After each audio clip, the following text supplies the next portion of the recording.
আল্লাহ রাব্বুল আলামিন সূরাতুল বুরুজে এই ঘটনা এনেছেন। পাশাপাশি আল্লাহর হাবিব রাহমাতুল লিল আলামিন হাদিস শরীফেও বর্ণনা করেছেন।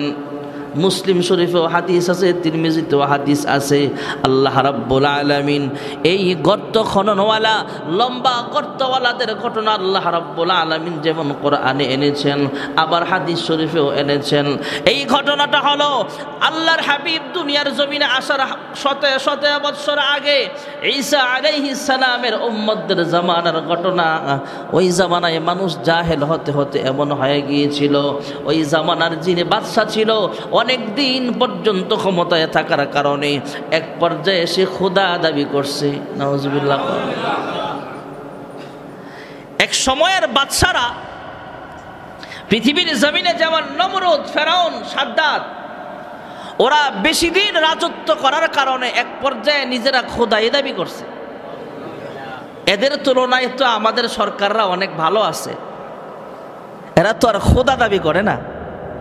এক সময়কার বাদশারা 100 বছর, এখন তো হায়াত কম তাই 10 বছর 20 বছর, 100 বছর 200 বছর রাজত্ব করার পরে প্রজারা এসে বলতো, স্যার আপনি এত বছর ধরে রাজত্ব চালান, আর খোদাইত্ব তো হলো এমন যে কায়েম থাকবে সবসময় ক্ষমতা, তা আপনি তো কায়েম হয়ে গেলেন, তথা আপনার এই ক্ষমতা কেউ নিতে পারবে না। আর একটাই দল আছে আপনার দল, আপনি তো এমন ক্ষমতাসীন বাদশা হয়ে গেলেন, আপনাকে আমরা পূজা করি, আপনার তো খোদা হয়ে গেছেন।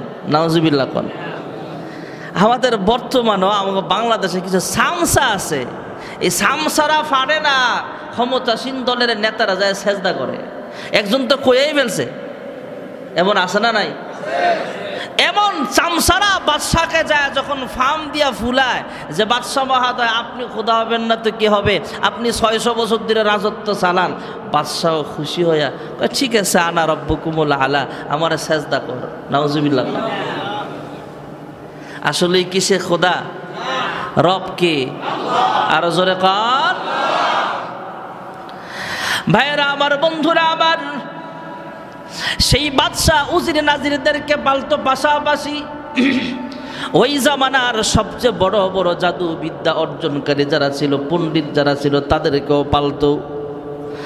ওই দেশের আর জাদু বিদ্যা অর্জনকারী সবচাইতে বড় জাদুবিদ যিনি সবচাইতে বড় পণ্ডিত ছিল তৎকালীন জামানায়, তিনি বৃদ্ধ হয়ে গেছে। কিছুদিনের ভিতরে তিনি দুনিয়া থেকে বিদায় হয়ে যেতে পারে। এই বৃদ্ধ জাদুঘর, জাদু বিদ্যা অর্জনকারী শিক্ষিত মানুষটা বাদশাকে ডাক দেয়া বলে, হ্যাঁ বাদশা মহাদয়, এই দেশের ভিতরে সবচাইতে ব্রেনি কয়েকটা ছেলে তালাশ করেন, এর মধ্যে একটা ছেলে আমার কাছে পাঠায়া দেন। আমি যদি মারা যাই, আমি তাকে এই মৃত্যুর আগেই তাকে শিখাইয়া দেব জাদুবিদ্যা। আমার ভিতরে যত জাদুর ইলম আছে সব তারকে আমি শিক্ষা দিয়ে দিব। আমি মারা গেলেও আপনার ক্ষমতা কেউ হাতছাড়া করতে পারবে না, নিতে পারবে না।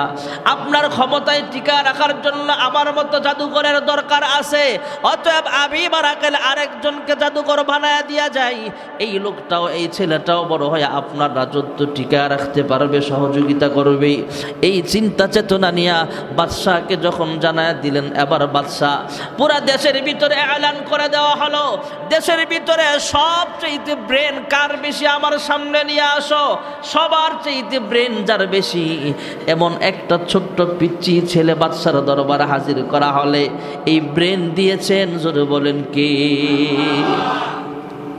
সবচাইতে ব্রেনি ছেলেটাকে বলা হলো, তুমি প্রতিদিন জাদুঘরের কাছে যাইবা, উনি তোমাকে জাদু বিদ্যা শিখাবে। এই ছোট্ট বালকটা জাদুর বিদ্যা শিখার জন্য জাদুঘরের কাছে যায়, জাদুকর তাকে জাদু শিখায়। ওই আসা যাওয়ার পথে একটা পাহাড়ের গুহার ভিতরে একজন আল্লাহওয়ালা ছিলেন, খাঁটি মুসলমান, খাঁটি ইমানদার, ঈসা নবীর খাঁটি উম্মত এবং আলেম। তিনি যদিও ঈসা নবীর উম্মত কিন্তু আলেম ছিলেন। সে আলেম গুহা থেকে বের হইয়া দেখে প্রতিদিন একটা ছোট্ট বালক কোথায় যেন যায়, আবার সন্ধ্যাবেলায় আবার এদিক দিয়েই ফেরত যায়। ছোট্ট বালকটাকে ডাক দিলেন, গুহার ভিতরে তুমি আসো, তোমার নাম কি, তোমার পরিচয় কি? কয় আমার পরিচয় এখন হলো আমি একটা জাদুকরের কাছে যাই, বাদশার পালিত সেই জাদুকর দুনিয়া থেকে বিদায় হয়ে গেল, আমি যেন বাদশার উপকার করতে পারি সেই জন্য আমাকে জাদুবিদ্যা শিখানো হচ্ছে। আল্লাহর বান্দা ঈসা নবীর উম্মত আলেম ডাক দিয়া বলে, তুমি যে জাদুকরের কাছে যাও সেই জাদুকর মিথ্যাবাদী, সেই জাদুকর বিভ্রান্তিতে আছে, পথভ্রষ্টের মধ্যে আছে। তোমার বাদশা, তুমি যেই বাদশার কথা শুনতেছ সেই বাদশা নিজেই যেহেতু খোদা দাবি করে, ওই বাদশাহ বিপদগামী আছে, সেও পথভ্রষ্টের মধ্যে আছে। অতএব আমার কথা শোনো, এক আল্লাহকে রব হিসাবে মানো, ঈসা নবীকে তোমরা নবী হিসেবে মানো, তাহলে তুমি সাকসেসফুল হয়ে যাইবা। যেরকম সুবহানাল্লাহ। একদিন ছোট্ট বালকটাকে মোটামুটি বুঝায় দিছে, ব্রেনই তো বুঝায় দিছে, যাও কয় আবার বইলা দিছে, প্রতিদিন তোমার জাদুকরের কাছে যদি সকাল 10টায় যাওয়া লাগে, তুমি বাড়ি থেকে 8টায় বেরোইবা, যাইতে আধা ঘন্টা লাগবে, আর ফাঁকি দিয়া 1-1.5 ঘন্টা সময় আমার কাছে তুমি ব্যয় করবা। সুবহানাল্লাহ কন্যা। ঈসা নবীর উম্মত সে আলেম ছোট্ট বালকটাকে প্রতিদিন কোরআন শিখায় তথা ঈসা নবীর কিতাব শিখায়, ঈসা নবীর কিতাব শিখায়, আলেম শিখায়। এক পর্যায়ে ছোট্ট বালককে দাওয়াত দিলেন, আসমান বানিয়েছেন আমার আল্লাহ, জমিন বানিয়েছেন আমার আল্লাহ, তোমাকেও সৃষ্টি করেছেন আল্লাহ, আমাকেও সৃষ্টি করেছেন আল্লাহ। যেই বাদশার রব দাবি করে সেই বাদশার মালিক হলেন আল্লাহ। যেরকম সুবহানাল্লাহ। ছোট মানুষ হলো দেশের সবচেয়ে ব্রেনি, সে বিষয়টা বুঝতে পারছে আসলেই বাদশার ধর্ম বেকার, আর যে ইহুদি যেই আপনার বিধর্মী জাদুকরের কাছে আমি জাদু শিখতেছি সেও তো বিভ্রান্তির ভিতরে আছে। অতএব এই আলেমই তো হক পথে আছে, সে কালিমা পড়ে ইমানদার হয়ে গেছে। আর জোরে কর। পাশাপাশি এই আলেম ডাক দেয়া বলে, প্রতিদিন আমার গুহার ভিতরে আসবা, তোমাকে আমি শিখাবো। শুধু ইমান আনলে হবে না, ইমান প্রতিষ্ঠিত করার জন্য তোমাকে আলেম হওয়া লাগবে, আলেম শিখা লাগবে। প্রতিদিন আলেমের কাছেও যায়, জাদুকরের কাছেও যায়, এইভাবে তার সময় যাইতেছে। জাদুকরের কাছে জাদু শিখে কিন্তু বলে না সে যে ইমানদার হয়ে গেছে। আবার আসা যাওয়ার সময় আলেমের কাছে পার্ট টাইম কিছু সময় দিয়ে সেখানে আলেম শিখে, আসমানি আলেম। সুবহানাল্লাহ। শিখতে শিখতে হঠাৎ করে সে একদিন রাস্তা দিয়া যায়, এমন কামেল বুজুর্গ হয়ে গেছে। তাকায় দেখে অনেকগুলো লোক সেখানে জমা হয়ে আছে, অনেকগুলো মানুষ। রাস্তার দুই পাশে, ওই পাশেও হাজার হাজার মানুষ দাঁড়িয়ে আছে, এই পাশেও দাঁড়িয়ে আছে। মাঝখানে ব্রেকেট দেওয়া, তথা মাঝখানে মানুষ যেতেও পারে না, আসতেও পারে না। ছোট্ট বালক জিজ্ঞেস করে, এখানে কি হয়েছে? কয়, দেখো না, হাজার হাজার মানুষ একটাই রাস্তা, আমরা এখান থেকে যেতেও পারি না, কেউ আসতেও পারে না। কি হয়েছে, যেতে পারেন না কেন? আসা যাওয়ায় বাধা কে দিল? ছোট্ট বালক জিজ্ঞেস করলে জবাব দেয়, ভয়ঙ্কর একটা প্রাণী, হয়তো সেটা বিশাল বড় একটা সাপ ছিল, অথবা সেটা সিংহ ছিল, অথবা একটা বাঘ ছিল, ভয়ঙ্কর একটা মাখলুক ছিল। এই ভয়ঙ্কর মাখলুকটাকে কেউ রাস্তা থেকে সরাইতেও পারে না, নিজে নিজে সরাও না, মানুষ আসা যাওয়া করতে পারে না। ওই মাখলুকটাকে যেই মারার জন্য যায় সেই নিহত হয় বা আহত হয়, ক্ষতিগ্রস্ত হয়ে যায়। কেউ ভয়ে সামনে যেতে চায় না। ভয়ঙ্কর সাপ অথবা ভয়ঙ্কর সিংহ অথবা ভয়ঙ্কর একটা বাঘ ভাল্লুক সেখানে দাঁড়িয়ে আছে। আল্লাহর বান্দা ছোট্ট মানুষ একটা ইটের কঙ্কর হাতে নিয়া তিনি আল্লাহর দিকে মুতাওয়াজ্জহ হয়া আসমানের মালিককে ডাক দিয়া বলে, আয় আল্লাহ, গুহার ভিতর থেকে যে আলেম ঈসা নবীর উম্মত আলেম আমাকে কালেমায় গ্রহণ করাইলো, যেই মানুষটা আমাকে মুসলমান বানাইলো, ইমানদার বানাইলো, এর পথ যদি সঠিক হয়ে থাকে, আয় আল্লাহ, তুমি যদি আসলে রব হয়ে থাকো, তাহলে এই মাখলুকটাকে বিদায় করে দাও, মেরে ফেলো। এই বলে আল্লাহু আকবার বলে যখন পাথরটা ওই ভয়ঙ্কর মাখলুকের উপরে ছড়ে মারল, সঙ্গে সঙ্গে মাখলুকটা দুনিয়া থেকে বিদায় হয়ে গেছে। আর জোরে কর। হাজার হাজার মানুষ অবাক হয়ে দেখলেন, কি ব্যাপার? একটা ছোট্ট বালক পাথর মারল আর এই মাখলুকটা মরে গেল। অতএব মানুষ তাকে খুব মোহাব্বত করে কোলে নিয়ে চুমু খায়। এবার মানুষ তাকে ভালো মানুষ মনে করি না, সবাই তার কাছে আসে। মানুষ কুষ্ঠরোগে রোগাক্রান্ত, সে আইসা বলে তুমি আমার একটু হাত বুলায় দাও, ফু দাও। সে ফু দেয়, হাত বুলায় দেয়, কুষ্ঠরোগের মানুষটা ভালো হয়ে যায়। অন্ধ মানুষ আইসা বলে আমি জন্ম অন্ধ, জন্ম থেকেই পৃথিবীর আলো দেখতে পারি না, অতএব আমার চক্ষুর মধ্যে তুমি হাত বুলায় দাও। হাত বুলায় দেয়, সঙ্গে সঙ্গে চক্ষুর দৃষ্টি আল্লাহ তাআলা আবার ফিরায় দেয়। আর জোরে একজন গরিব মানুষ আইসা বলে আমার জন্য দোয়া করে আমি যেন পয়সাওয়ালা হই, সে পয়সাওয়ালা হয়ে যায়।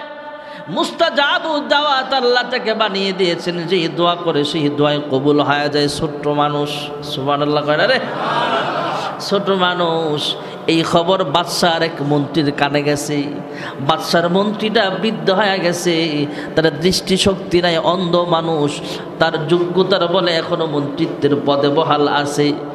মন্ত্রীর কানে খবর পৌঁছালো, হ্যাঁ মন্ত্রী সাহেব, আমাদের এই দেশের ভিতরে একটা ছোট্ট বালক আছে, কোনো অন্ধ মানুষ যদি তার কাছে যায়, সে যদি চোখের মধ্যে হাত বুলায় দেয়, সঙ্গে সঙ্গে তার চোখের দৃষ্টি ফিরা দেওয়া হয়।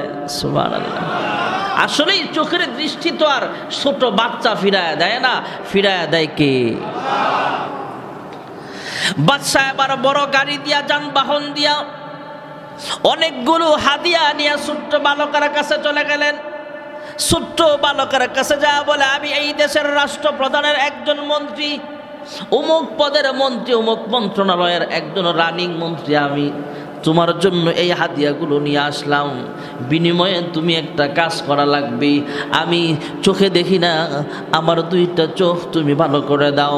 ছোট্ট বালক ডাক দিয়া বলে আমি চোখ ভালো করতে পারি না, চক্ষু ভালো করার মালিক হলেন আমার আল্লাহ।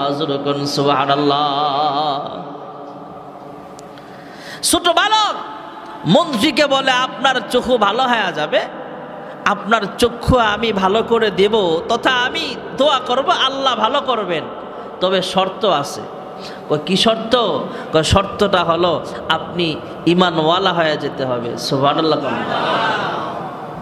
পুরা দেশের ভিতরে দুজন মানুষ মুসলমান, একজন ওই আলেম, মানুষের জুলুমের শিকার যাতে না হয় গুহার ভিতরে লুকায় আছে, উনি ইমানদার। আরেকজন ইমানদার হলো ছোট বালক, ছোট মানুষটা। এখন সে দাওয়াত দিচ্ছে একজন মন্ত্রী, রানিং মন্ত্রী, যার চোখ নাই, বলে আপনার চোখের দৃষ্টি আল্লাহ ফিরায় দিবে, তাহলে আপনি মুসলমান হয়ে যাবেন।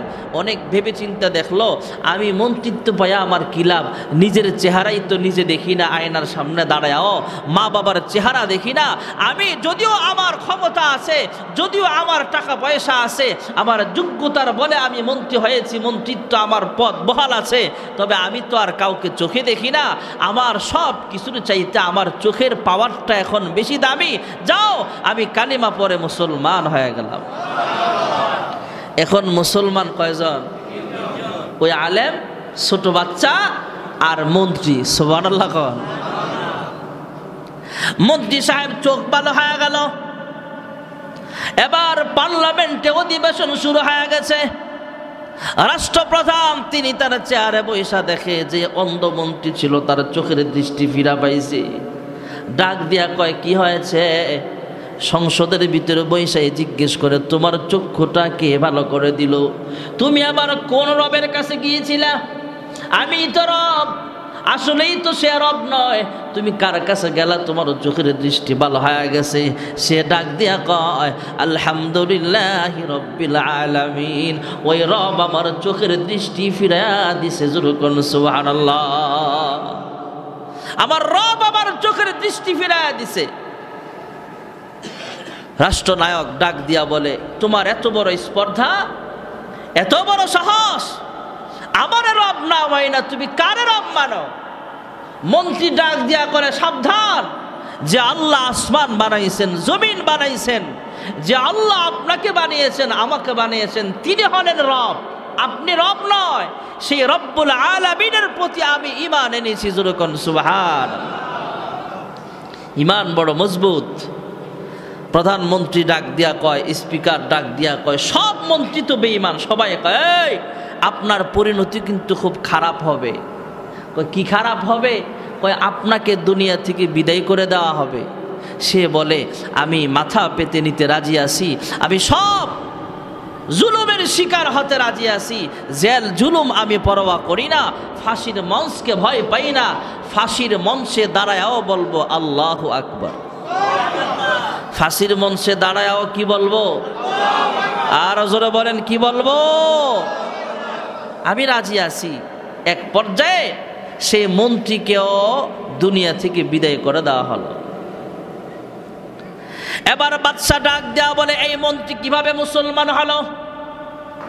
খোঁজ খবর নিলেন, খবর নিয়ে জানতে পাইলেন একজন ছোট্ট বালক যে জাদু বিদ্যা শিখার জন্য জাদুকরের কাছে গিয়েছিল, সেই ছোট্ট বালকটাই মুসলমান ইমানদার। তার দাওয়াতে তার চক্ষু ভালো হয়েছে, মন্ত্রীর চক্ষুটাও ভালো হয়েছে, সেও ইমানদার হয়ে গেছে। মন্ত্রীর চক্ষুও ভালো হয়েছে, আবার ইমানদার হয়ে গিয়েছে ছোট্ট বালকরা দাওয়াতে। এবার ছোট বালকটাকে রাজ সিংহাসনে ডাকা হলো, জিজ্ঞেস করা হলো তুমি ইমানদার হলা কিভাবে? ওই আলেম গুহার ভিতরে অবস্থানকারী আলেম তাকে নিষেধ করেছিল তুমি আমার পরিচয় দিবা না, তবে এমন ভাবে যারা করেছে, এমন ভাবে রিমান্ডের মাইর দিছে, এমন ভাবে জুলুম করা হয়েছে। এই ছোট্ট বালকটা এক পর্যায়ে স্বীকার করেছে হ্যাঁ অমুক এলাকায় পাহাড়ের মধ্যে একজন আলেম বসবাস করে, ঈসা নবীর উম্মত আলেম, উনি আমাকে মুসলমান বানাইছেন এবং পাশাপাশি উনি আমাকে আলেম শিক্ষা দিছে। যেরকম সুবহানাল্লাহ। সেই আলেমকে হত্যা করা হলো। 3 জনের ভিতরে 2 জন দুনিয়া থেকে বিদায় হয়ে গেল, বাকি আছে কয়জন? একজন ছোট্ট বালকটাকে আবার ধমক দিয়া বলে এই কি করা যায়? আমরা তো সে আলেমকে করাত দিয়া মারলাম, মাথা থেকে পা পর্যন্ত করাত দিয়া চিরে ফেললাম, এই মন্ত্রীকেও আমরা হত্যা করে ফেললাম, তবে এই ছোট বালকটাকে কেমনে হত্যা করা যায়? এই ছোট বালকটাকে যদি আমরা অন্যদের মতো সাধারণভাবে মারতে চাই তাহলে পারবো না, কারণ তার অলৌকিক ঘটনা রাষ্ট্রের সবাই জানে। ভয়ঙ্কর মাখলুককে পাথর ছুঁড়ে মারছে আর মাখলুকটা মারা গেছে। বাঘ মেরে ফেলে, সাপ মেরে ফেলে, পাথর ছুঁড়ে মাইরা মেরে ফেলে, অতএব তাকে করাত দিয়ে মারা যাবে না। একটা টিম গঠন করলেন, শক্তিশালী একটা বাহিনী গঠন কইরা তাদেরকে পাঠালেন, যাও এই ছোট্ট বালকটাকে পাহাড়ের উপরে নিয়ে যাইবা, 5000 10,000 ফুট উঁচা পাহাড়ের উপরে নিয়ে যাইবা, পাহাড়ের চূড়ায় যায় তার কানে কানে বলবা এখনো সময় আছে, আমাদের বাদশাকে তুমি রব বলে মেনে নাও, তাহলে তোমাকে হত্যা করা হবে না। আর যদি তুমি যে রবের গোলামি করতেছো সেই রবের গোলামি এখনো থাকো, ঈমান ত্যাগ না করো, যদি এখনো বাদশাকে তুমি রব হিসাবে না মানো, তাহলে ধাক্কা দিয়ে তোমাকে পাহাড় দিকে ফালায়া দেওয়া হবে, তোমার হাড্ডি গোশত কিছুই খুঁজে পাওয়া যাবে না। আল্লাহর বান্দা ছোট্ট বালক ডাক দেয়া বলে শোনেন, আমার আল্লাহ আমার হেফাজত করে নেওয়ালা। এক পর্যায়ে আল্লাহকে ডাকতেছেন, আয় আল্লাহ তুমি আমাকে ধ্বংসের হাত থেকে হেফাজত করো। পাহাড়ের মধ্যে এমনভাবে ভূমিকম্প শুরু হয়ে গেছে, যত বাহিনীর লোকেরা সেখানে ছিল সব বাহিনীর লোকেরা দুনিয়া থেকে বিদায় হয়ে গেছে। এই ছোট্ট বালকটাকে আল্লাহ বাঁচায়া দিছে। যেরকম সুবহানাল্লাহ। হায়াতের মালিক কে?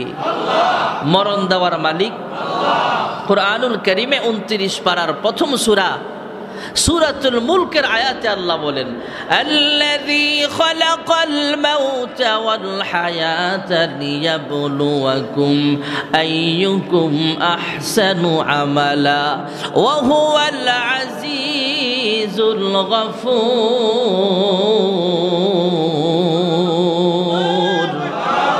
হায়াতের মালিক কে? মরণ দেওয়ার মালিক। ছোট্ট বালকটাকে আল্লাহ বাঁচায় দিয়েছেন। এই ছোট্ট বালকটা আবার বাদশার কাছে চলে আসছেন। বাদশা তো আশ্চর্য হয়ে জিজ্ঞেস করেছে, তোমার একই হাল, তোমাকে কে বাঁচাইলো? কয় আমার আল্লাহ। কে বাঁচাইছে? আমার আল্লাহ বাঁচাইছে। আর যাদেরকে পাঠাইছেন আমাকে মারার জন্য এদেরকে আল্লাহ ধ্বংস করে দিয়েছেন। এবার বাদশা চিন্তা করলো পাহাড়ের উপরে রাইখাও মারা গেল না। এবার তাকে আরো শক্তিশালী একটা টিম গঠন করা হলো।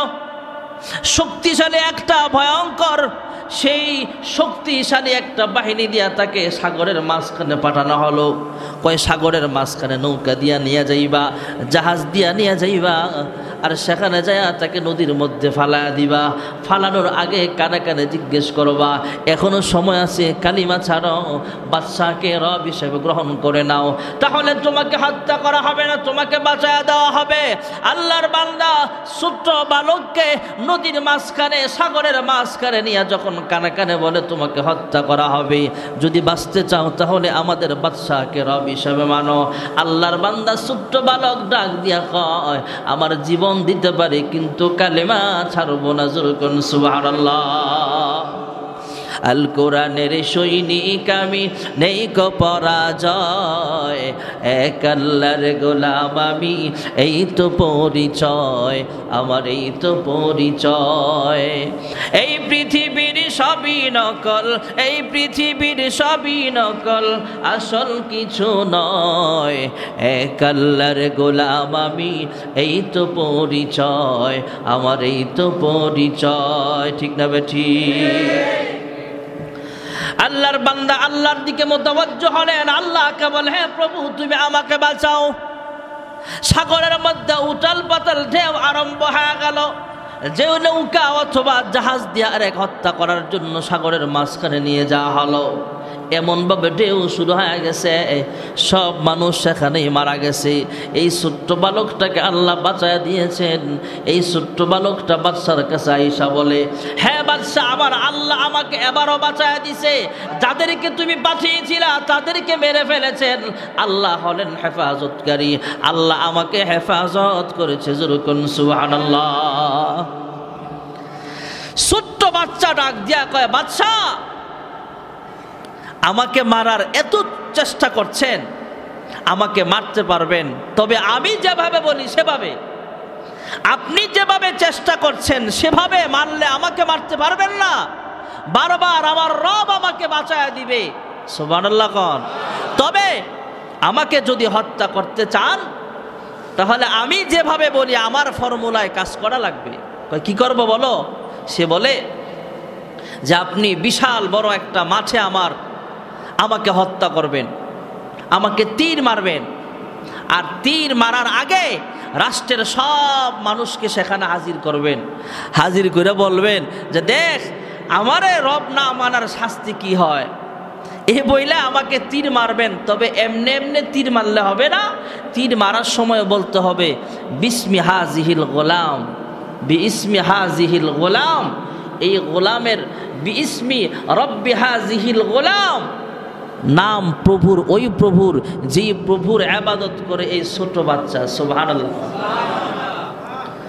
বিইসমি রব্বি হাজিহিল গোলাম, এই বলে বিসমিল্লাহ বলে রবের নাম স্মরণ করে আপনি আমার উপরে তীর মারা লাগবে। যেই কথা সেই কাজ, হাজার হাজার মানুষ সেখানে উপস্থিত। বাদশাহ সবার জানায় বলতেছে আমার ফর্মুলায় থেকে হত্যা করতে পারি নাই। সবাইকে জানাইলেন, বাদশা তো আর বুঝতে পারে নাই। বাদশা ডাক দিয়া কয়, এবার আমি এই গোলাম, এই ছোট বাচ্চাটা যেই রবের গোলামি করে, রব্বি হাজিহিল গোলাম, এই রবের নাম স্মরণ করে তাকে তীর মারতেছি, সে হত্যা হয়ে যাবে। আমাকে রব না মানার শাস্তি হলো এটা তার মৃত্যুদণ্ড। আর তার মৃত্যুদণ্ড কায়েম করার জন্য, বাস্তবে পরিণত করার জন্য তার ফাঁসির মঞ্চ দাঁড় করানো হয়েছে। তাকে মৃত্যুদণ্ড দেওয়ার জন্য তার রবের নাম বলা লাগবে। এই বলে তাকে তীর মারলেন। তীর মারার সঙ্গে সঙ্গে ছোট্ট বালকটা কালিমা পড়ে নিলেন, লা ইলাহা ইল্লাল্লাহ ঈসা রূহুল্লাহ বলে দুনিয়া থেকে বিদায় হয়ে গেলেন। সুবহানাল্লাহ। এদিক দিয়ে ঘটনা উল্টা হয়ে গেল, হিতে বিপরীত হয়ে গেল। উল্টা অ্যাকশনের জায়গায় রিয়াকশন হয়ে গেল। সে মনে করেছিল তার রুবুবিয়্যাত টিকে থাকবে, সে যেহেতু খোদা দাবি করতেছে প্রজারা মনে হয় তাকে খোদা মানবে। এই কাণ্ড দেখা বিসমি রব্বি হাজিহিল গোলাম বলার কারণে এবার রাজ্যের সব মানুষ মিলা, সব জনগণ সাধারণ মানুষ মিলে ডাক দিয়ে বলে আমান্না বিরব্বিল গোলাম, এই গোলাম যে আল্লাহর ইবাদত করেছে, যে আল্লাহর প্রতি ঈমান এনেছে, আমরা লক্ষ লক্ষ মানুষ আমরাও কালিমা পড়ে মুসলমান হয়ে গেলাম। বিপরীত ঘটে গেল, হাজার হাজার মানুষ, লক্ষ লক্ষ মানুষ, রাজ্যের সব মানুষ, শুধু রাষ্ট্রীয় যারা, এদেরকে ছাড়া বাকি মানুষগুলো মুসলমান হয়ে গেলে এবার বাদশা ডাক দিয়া কয়, প্রজাদেরকে ডাক দিয়া বলে, তোমরা শোনো, যেহেতু ওরা মুসলমান হয়েছে, আমাকে রব হিসাবে মানে না, অতএব যারা ইমানদার হয়েছে প্রত্যেকটা ইমানদারকে হত্যা করা হবে। নাউজুবিল্লাহ কোন। এই তোমরা এখনো সময় আছে, তোমাদেরকে দুনিয়া থেকে বিদায় করে দেওয়া হবে। যদি বাঁচতে চাও তাহলে আমাকে রব হিসেবে মানো। রাজ্যের সব মানুষ ডাক দিয়া কয়, মুসলমানরা ডাক দিয়া কয়, আমরা আমাদের জীবন দিতে পারি, কিন্তু জীবনের চাইতেও ইমানের দাম আমাদের কাছে সব চাইতে দামি। জোরে কোন সুবহানাল্লাহ। আসহাবুল উখদুদ ওরা কি করলো, বিশাল বড় একটা গর্ত করছে। কয় এই মানুষগুলোরে কেমনে মারা লাগবে? কয় লম্বা করে একটা গর্ত খনন করা হোক, গর্তের ভিতরে আগুন জ্বালায়া দেওয়া হোক, পেট্রোল, তেল, ডিজেল, লাকড়ি যা লাগে সেখানে জ্বালাও, বিশাল বড় অগ্নিকুণ্ড বানাও, লম্বা করে একটা গর্ত বানাও, হাজার হাজার মুসলমানদেরকে ধরে ধরে পুলিশ দিয়া ধইরা ধইরা আগুনের সামনে দাঁড় করা দাও। দাঁড় করা কানে কানে বলবা, যদি আমাকে রব না মানো তথা বাদশাকে রব না মানো তাহলে তোমাকে মেরে ফেলা হবে। যদি সে তার আগের ধর্মে ফিরে আসে তাকে তা ছেড়ে দেওয়া হবে। আর যদি বাদশাকে রব না মানে তাহলে আগুনে ফালায়া তাকে হত্যা করা হবে। নাউজুবিল্লাহ কোন। এখনো পর্যন্ত কিয়ামত পর্যন্ত এমন জালেম পৃথিবীতে আছে না নাই? রাসূলের যুগের সাহাবায়ে কেরামদেরকে সান্ত্বনা দিচ্ছে মহান আল্লাহ রাব্বুল আলামিন সূরাতুল বুরুজ নাজিল কইরা, ও সাহাবীরা, শুধু তোমরাই মাজলুম তা নয়, ঈসা নবীর উম্মতের মধ্যে ছোট্ট বালকটা যেমন হত্যা হয়েছে, তাকে যেমন শহীদ করা হয়েছে, বিইসমি রাব্বি হাযিহিল গোলাম বলে তাকে শহীদ করা হয়েছে। এর আগে ইহুদি আলেমকে, খ্রিস্টান আলেমকে হত্যা করা হয়েছে, ঈসাই আলেম তথা ঈসা নবীর উম্মত আলেমকেও হত্যা করা হয়েছে। মন্ত্রী ঈমান এনেছিল, মন্ত্রীকেও হত্যা করা হয়েছে। ও সাহাবায়ে কেরাম, এবার হাজার হাজার মানুষকেও জুলুমের শিকার করা হয়েছে। হাজার হাজার মানুষের উপর জুলুম ধরে আইনা বলে তোমাদেরকে হত্যা করা হবে। যদি বাঁচতে চাও তাহলে বাদশাকে রব হিসাবে মানো। হাজার হাজার মানুষ বলে, না না, যেই রবের নাম জিকির করতেছি জবান দিয়া, এই জবান শুধু রবের নামের জন্যই আল্লাহ তাআলা বানিয়েছেন, এই জবান দিয়া বাদশার নাম স্মরণ করতে পারবো না। জোরে কোন সুবহানাল্লাহ। বিশাল বড় অগ্নিকুণ্ড জ্বালানো হলো ভাইয়েরা আমার। এবার বাদশার পুলিশ বাহিনী মানুষকে ধইরা ধইরা আইনা গর্তের সামনে রাখে, রাইখা ডাক দেওয়া, এখনো সময় আছে, যদি বাঁচতে চাও তাহলে বাদশাকে রব হিসেবে মানো, খোদা মানো, তাহলে ছেড়ে দেব। আল্লাহর বান্দা বান্দিরা ডাক দিয়া কয়, না, আমরা রবকে রব বলে মানি, আল্লাহকে রব বলে স্বীকার করলাম, অন্য কাউকে মানি না। আশহাদু আল্লা ইলাহা ইল্লাল্লাহ, আমরা সাক্ষ্য দিয়েছি আল্লাহ ছাড়া কোনো মাবুদ নাই। এই কথা বলার পর এই লোকটাকে আগুনের মধ্যে ফেলে দেওয়া হয়, হত্যা করা হয়। এমন করে হাজার হাজার মানুষকে আগুনের মধ্যে ফেলে দেওয়া হয়।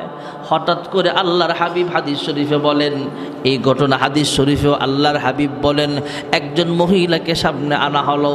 এই মহিলা কোলে দুধের বাচ্চা, কোলে শিশু বাচ্চা কাঁদতেছে, মা দুঃখিনী চোখের পানি ফেলে কান্দে। কি ব্যাপার?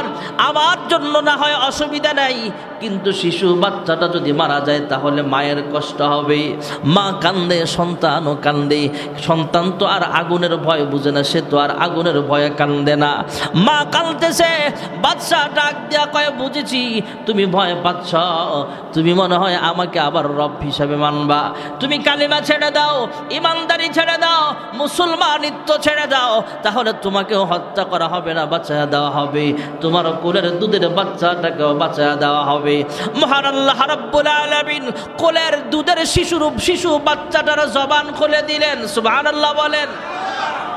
কোলের বাচ্চাটা ডাক দিয়া কয়, হে আম্মা, তুমি হকের উপরে প্রতিষ্ঠিত আছো, হকের উপরে অটল থাকো, ইমানদারের উপরে অটল থাকো, তোমার সাকসেসফুল হয়ে যাইবা। হে মা, তুমি কামিয়াব অর্জন করতে পারবা। দেখতেছো এটা আগুন, আসলে আগুন নয়, আগুনের মধ্যে ঝাঁপ দিয়া দেখো, এই আগুনটা আল্লাহ জান্নাতের বাগান বানায় রাখছে। যেরকম সুবহানাল্লাহ। এই সূরা নাজিল করে মহান আল্লাহ রাব্বুল আলামিন শিক্ষা দিয়েছেন। হাদিস শরীফেও আল্লাহর হাবিব এই ঘটনা এনেছেন, যে এই ঘটনাটা বুঝালেন, ও সাহাবীরা, তোমরাও মাজলুম হতে পারো। এই মহিলার শিশু বাচ্চাটা মাকে শিক্ষা দিচ্ছে, হে মা, জীবন চলে যাক, আগুনে ঝাঁপ দাও, ইমান ছাইরো না, ঝাঁপ দিয়া দেখো, এই আগুনটা আল্লাহ জান্নাত বানায় রাখছে। সুবহানাল্লাহ। আগুন জান্নাত বানাইবার ক্ষমতা আল্লাহর আছে না নাই? আল্লাহ তাআলা মক্কি জিন্দেগিতে সাহাবায়ে কেরামদেরকে সান্ত্বনা দিলেন, ও সাহাবীরা, যারা ঈমান আমলের উপরে অটল থাকবা, তোমরাই পরকালে শান্তিতে থাকবা, দুনিয়াতেও সাকসেসফুল, পরকালেও জান্নাত মিলবে। ও সাহাবীরা, জুলুমের শিকার হয়েও ওই মহিলার মতো ধৈর্য ধারণ করো। তারা নিজের জীবন দিছে, তারপরও ঈমান ছাড়ে নাই। এতটুকু সবর সাহাবায়ে কেরামদের ভিতরে আনার জন্য, সাহাবায়ে কেরামদের ঈমান শিক্ষা দেওয়ার জন্য, ঈমানি মনোবল বাড়াইবার জন্য আল্লাহ তাআলা এই টোটাল 22 আয়াতের একটা সূরাতুল বুরুজ নাজিল করেছেন। যেরকম সুবহানাল্লাহ। আল্লাহ রাব্বুল আলামিন আমাদেরকেও ওই যে ছোট্ট শিশু বাচ্চা ফাঁসির কাস্টে গিয়েও মৃত্যুদণ্ড দেওয়া হবে, তারপরেও কালেমা ছাড়ে নাই, এদের মতো হাজার হাজার মানুষ আগুনে পড়ে মারা গেছে, তারপরেও কালেমা ছাড়ে নাই, এদের মতো মজবুত ঈমান নিয়ে কবরে যাওয়ার তৌফিক আল্লাহ দান করেন। সকলে বলে আমিন। ওয়া আখিরু দাওয়া।